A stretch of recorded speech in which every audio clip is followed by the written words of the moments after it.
Good morning, guys. It's Jane Joker, Sneaker Principal, and I just dropped my daughter off at school. My son is at his school, and I decided to make a quick video before I get on the road to head to my school. Um, this video is inspired by a text message that I received this morning from an amazing mentor of mine and school leader. And this text was very simple. You're on my mind, and just calling. I'm just texting to see how you're doing. And I'm not an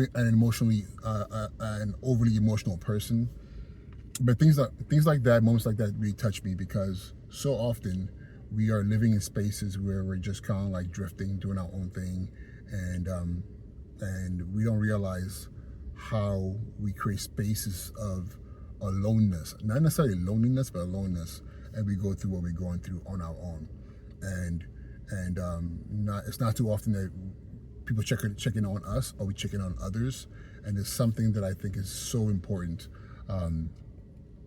Listen, this year has been a lot going on for me this year. Successes at work, passing away of friends and my father, dealing with that transition and what it means to now not face my mortality, because now more so than ever it's real that life comes to an end. You don't know when it's going to happen. Then also being the father of two young ones, a 6-year-old and a 4.5-year-old, and asking yourself, or at least asking myself, at my age right now, 48 years old, will I be able to be around long enough to see them come into their own? My father was 75 when he passed, and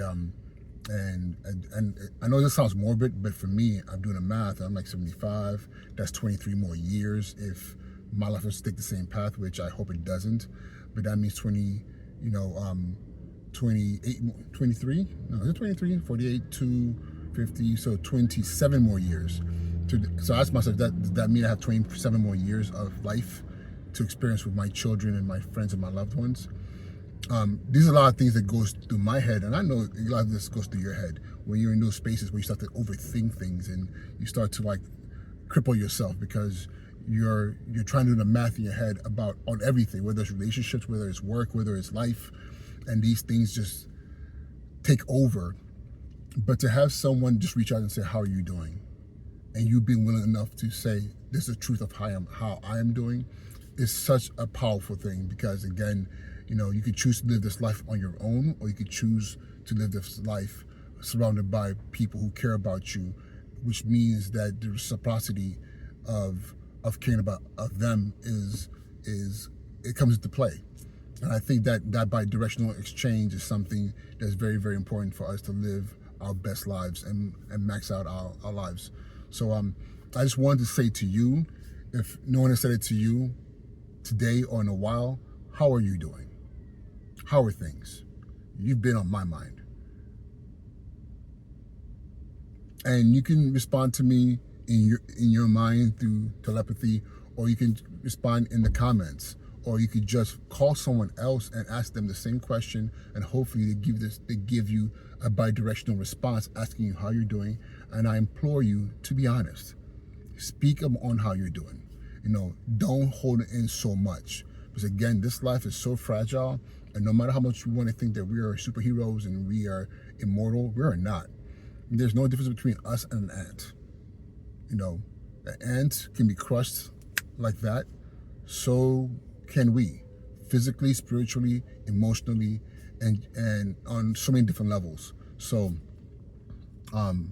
yeah, I just want to share that with you. And one last thing, walk in gratitude. Do me a favor and walk in gratitude. No matter how bad things are, know that they could be worse.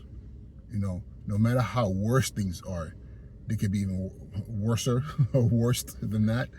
All jokes aside, gratitude is the one thing that allows us to at least take the weight off of our shoulders and accept the fact that we're human beings, and we're human beings experiencing a very human existence. And with that being said, have an amazing day and be well.